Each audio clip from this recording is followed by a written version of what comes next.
Shalom, shalom, enfant béni de Dieu. Je veux bénir le nom de Dieu pour ta vie ce matin. Toi à qui Dieu a fait la grâce comme moi, comme à moi aussi, de voir le jour ce jour-là. Il a ouvert la porte, il nous a dit, sortez mes enfants parce qu'il fait jour. Allez vaquer à vos occupations. Allez, voilà, vous divertir. Et je bénis le nom de Dieu pour ta vie, pour ma vie, pour la vie de tous ces enfants sur la terre. Je bénis le nom de Dieu. Voilà, qui prend le contrôle de ce moment. Ce matin, nous allons partager un message très intéressant par la grâce du Seigneur qui est, se trouve dans le livre d'abord le livre de Matthieu chapitre 7, verset 7. Nous connaissons pratiquement tous ce verset. Pour ceux qui ne le savent pas, il est écrit dans Matthieu chapitre 7, verset 7. Demandez et l'on vous donnera, cherchez et vous trouverez, et frappez et l'on vous ouvrira. Car l'on donne à celui qui demande et voilà, celui qui cherche trouve et celui qui frappe, on nous ouvre la porte à laquelle il frappe. Amen. Voilà, donc la promesse qui suit, demander, c'est frapper, c'est recevoir. Voilà, donc le verbe demander a pour résultat recevoir. Mais nous devons savoir que demander obéit à des principes, obéit à des lois. Il y a des lois pour demander, il y a des principes pour demander, il y a des conditions à remplir pour demander, il y a une certaine ligne de conduite à tenir pour demander. Parce que vous savez ce qui est clair, vous et moi nous le savons, c'est que quand quelqu'un doit demander, celui qui demande, la main qui demande est toujours inférieure à la main qui donne. La main qui demande est toujours inférieure à la main qui donne. C'est pourquoi nous demandons à Dieu, parce que nous sommes inférieurs à Dieu. On ne demande pas à celui à qui nous sommes vraiment supérieurs. On ordonne à celui, bon voilà, nous sommes, voilà, on demande pas à quelqu'un qui est inférieur à nous. Sinon, on donne des ordres. Maintenant, par peut-être les alliances, par les collaborations, on peut avoir tendance à demander, mais en réalité, celui qui demande est inférieur parce que celui qui va te donner, voilà, ton recevoir dépend de celui qui va donner. Donc, on demande avec humilité. Ça, c'est la première condition, le premier caractère, c'est qu'il faut demander avec humilité. Quand nous partons devant le Seigneur, même pour demander pardon, c'est dans un esprit d'humilité. Pour demander quoi que ce soit, c'est dans un esprit d'humilité. Tu ne peux pas être orgueilleux et aller devant la présence de Dieu pour demander quoi que ce soit. Le premier caractère que tu dois avoir, c'est d'être humble pour demander. Si tu n'es pas humble, ne t'avise pas à le demander. Il faut demander sachant que toi, ton Dieu est supérieur à toi et qu'il a la capacité de faire ce que toi, tu ne peux pas faire.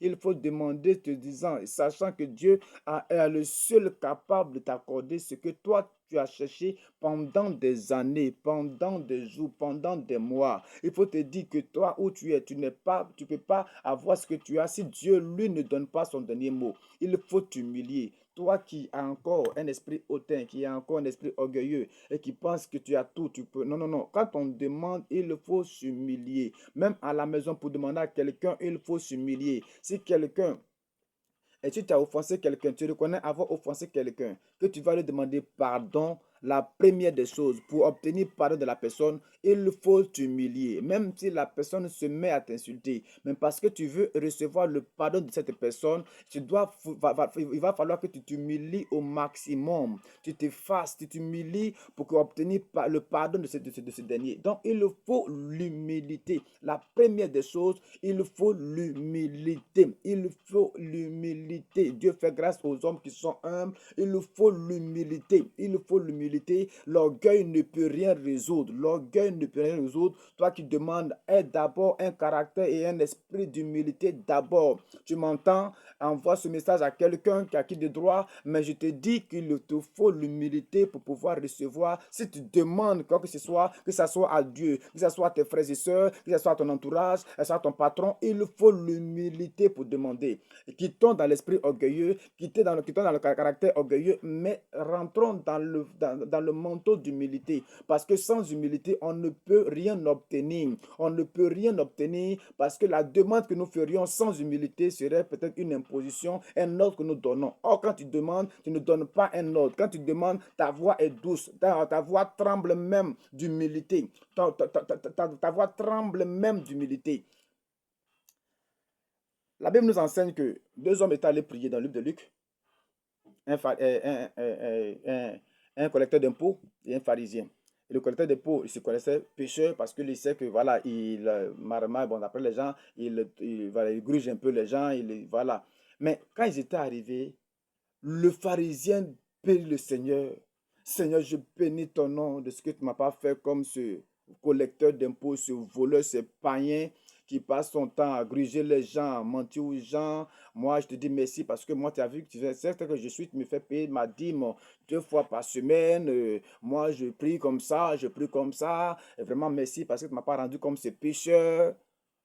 Alors que le païen, le pécheur qui se reconnaissait pécheur qui était arrêté là, lui, il le priait, il avait le regard à terre, les yeux baissés, la tête baissée, mais il disait au Seigneur, j'ai honte de te regarder à cause du péché que j'ai commis. Vraiment, je me reconnais pécheur, je fais tout ce qui est mauvais, je fais tout ce qui est mauvais, vraiment, pardonne-moi. La Bible nous enseigne que avant que ce dernier, ce pécheur n'arrive à la maison, il a été exaucé. Le pharisien qui se disait connaisseur de tout, qui connaissait tout, ce pharisien n'a pu rien obtenir. Il n'a rien eu. N'a pas peut-être la malédiction parce que ce péché, il est réparti avec le double de ses péchés. Parce que quand il est venu, il n'a pas enlevé la paille qui est dans ses yeux, mais il a, voilà, mais c'est la poudre qui est dans ses yeux, il n'a pas vu pour enlever. C'est la paille qui est dans l'œil de l'autre là qu'il a voulu enlever. Bien-aimé, sans humilité, on ne peut rien obtenir. Sans humilité, on ne peut rien obtenir. Tu attends quelque chose de quelqu'un, mais tu n'es pas humble sous sa main. Tu attends, tu as demandé quelque chose, tu demandes quelque chose, mais tu n'es pas humble. Tu ne pourras jamais recevoir. Bien que la promesse qui suit, demandez, vous recevrez, c'est de recevoir, mais tu ne pourras rien recevoir parce que le premier principe d'humilité, tu ne l'as pas respecté, tu ne l'as pas obéi. Vous voyez, on peut commander à la terre lorsqu'on obéit à la terre. Donc, tu ne peux pas exiger de Dieu quelque chose si tu ne lui obéis pas, si tu n'obéis pas à ses principes. Les principes, les ordonnances qui sont données par Dieu sont des voies, des lignes de conduite que nous devons tenir, nous devons suivre afin de pouvoir obtenir ce que lui, Dieu nous demande. Parce que nous ne savons pas là où se trouvent les bénédictions, mais lui seul connaît. Donc quand il nous donne les instructions et que nous les suivons, nous accédons facilement à l'endroit où se trouve le trésor de Dieu qui nous a promis. C'est pourquoi je dis à quelqu'un, numéro un, commence par pratiquer l'humilité. Commence par pratiquer l'humilité.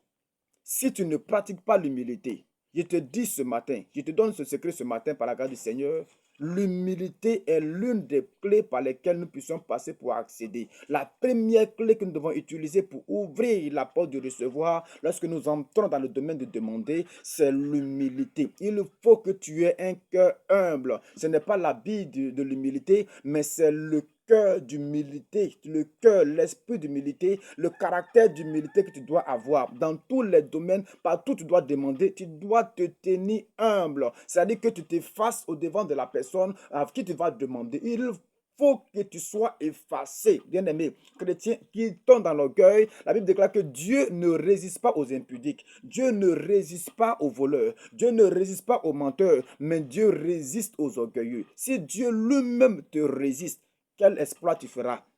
Il fait grâce aux humbles. Il accorde aux humbles ce qu'ils ne méritent même pas du tout.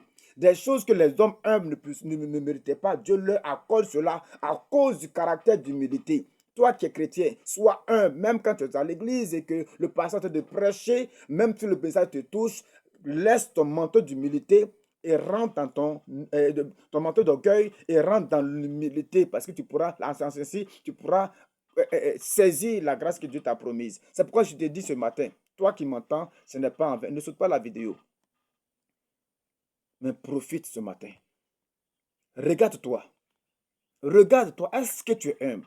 Vous voyez, quelqu'un m'a demandé un jour comment savoir que quelqu'un est orgueilleux. L'orgueilleux ne reconnaît jamais qu'il est orgueilleux. Quand on lui dit que tu es orgueilleux, ça lui fait encore plus mal parce qu'on lui dit qu'il est orgueilleux. Or, le jour où tu arrives à reconnaître, à accepter qu'on te dise que tu es orgueilleux, ça veut dire que l'humilité commence à prendre place.